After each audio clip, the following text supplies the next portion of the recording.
नमस्कार स्टूडेंट्स। जैसा कि आपको पता है, हम बीएड का जो फर्स्ट ईयर का पेपर 3 पढ़ रहे थे, learning and teaching. Unit first हम कर चुके हैं। यूनिट सेकंड में हमारी 4 थ्योरीज थी, जिनमें से हम 2 थ्योरीज पढ़ेंगे। फर्स्ट थी जो हो कंडीशनिंग थ्योरीज।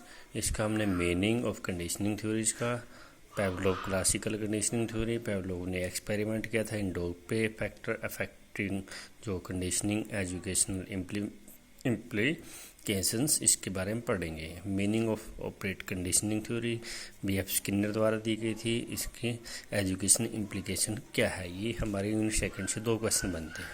आज हम डिस्कस करेंगे meaning of conditioning theory. Conditioning theory जो बिहेवियर की देन है, ये जो सिद्धांत है शरीर विज्ञान से जुड़ा है। अनुबंध स्नायुमंडल में स्थापित होता है या विकसित होते हैं। स्नायुमंडल का वातावरण या उद्दीपन किस प्रकार ज्ञानेंद्रियों के माध्यम से प्रभावित होते हैं, उसी के अनुसार अनुक्रिया होती है। व्यवहारवादियों ने बताया कि जिस प्रकार का व्यवहार सीखना हो, उसी प्रकार का उद्दीपन उस व्यक्ति को दिया जाता है।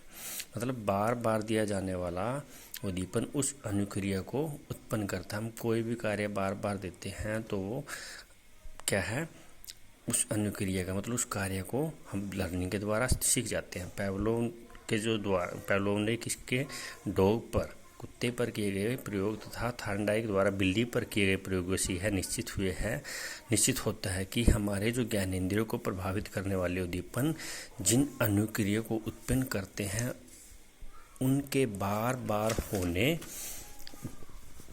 होने से यह अनुबंधित व्यवहार का रूप धारण कर लेते हैं। यह व्यवहार अधिगामित हो जाता है और इस प्रकार का अधिगामित व्यवहार उद्दीपन S व अनुक्रिया का अधिगमित जो अनुक्रिया R के एसोसिएशन पर निर्भर करता है। S + R होता है बिहेवियर। उद्दीपन व अनुक्रिया के साहचर्य से अनुबंधित व्यवहार विकसित होता है। इसी अनुबंधित व्यवहार को सीखा हुआ व्यवहार कहते हैं। इसलिए अनुबंधन के अधिगम सिद्धांत को साहचर्य या संबंधवाद का सिद्धांत भी कहते हैं। जैसे कि जेम्स डीवर ने इसके बारे में कहा भी है कि अनुबंधन वह प्रक्रिया है जिसमें एक उत्तेजना वस्तु या परिस्थिति के द्वारा अनुक्रिया उत्पन्न होती है। उसके अतिरिक्त यह एक सामान्य अनुक्रिया भी है। वातावरण में बहुत से उत्तेजक हैं। किसी भी उत्तेजक के सामने पर व्यक्ति के में सामान्य रूप में कोई विशेष उत्तेजना नहीं होती तथा फलस्वरूप किसी विशेष प्रकार की अनुक्रिया ही होती है। नेक्स्ट है हमारा जो पेवलोव के द्वारा क्लासिकल कंडीशनिंग थ्योरी दी गई थी। पेवलोव का जो प्राचीन अनुबंधीय सिद्धांत भी कहते हैं इसको। अनुबंधन के सिद्धांत का प्रतिपादन है 1904 में रूसी जो शरीर शास्त्री I.P. पेवलोव ने किया था। उनके अनुसार जो अधिगम की क्रिया अनुक्रिया से प्रभावित होती है और पेवलोव ने कुत्ते पर अपने प्रयोग किए और इस क्षेत्र में किए गए कार्य पर उन्हें नोबेल पुरस्कार भी मिला। मतलब 1904 में इसका जो है जो क्लासिकल कंडीशनिंग थ्योरी का जो शास्त्री था I.P. पेवलोव ने किया था इसका, और इसको एक अधिगम की क्रिया से अनुक्रिया से प्रभावित होती है। और ये सिद्धांत क्या था, पेवलोव ने सिद्धांत के अनुसार प्राकृतिक उद्दीपन को कृत्रिम उद्दीपन के साथ जोड़ देने पर कृत्रिम उद्दीपन से भी वही अनुक्रिया प्राप्त की जा सकती है जो प्राकृतिक उद्दीपन से प्राप्त होती है। मतलब प्राकृतिक उद्दीपन प्लस कृत्रिम उद्दीपन = अनुक्रिया। और ऐसे ही कृत्रिम उद्दीपन प्लस व्यक्ति क्या है, एक अनुक्रिया। पेवलोव ने कैसे एक्सपेरिमेंट किया था डॉग पर। पेवलोव ने अपना प्रयोग किस पे किया, एक कुत्ते पर किया। उसने क्या किया था कि उन्होंने कुत्ते के एक गले में काटकर छोटा सा छेद कर दिया तथा उस छेद के साथ एक नली लगा दी गई जो लार को बर्तन में इकट्ठा करने में सहायक थी। उन्होंने कुत्ते को 24 घंटे तक भूखा रखा।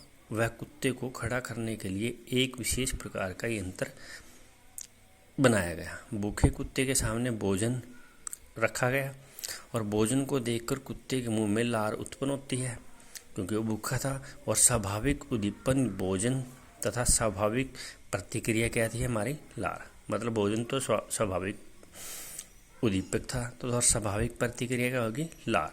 में प्राकृतिक संबंध है। कुत्ते के सामने घंटी बजाई गई, फिर घंटी बजने के 7 से 8 सेकंड बाद कुत्ते के सामने भोजन प्रस्तुत किया जाता। भोजन को देखकर कुत्ते के मुंह में लार उत्पन्न होती है और बार बार घंटी बजने पर भोजन आता है। तत्पश्चात कुत्ते ने यह सीख लिया कि घंटी भोजन का क्या है? सूचक है।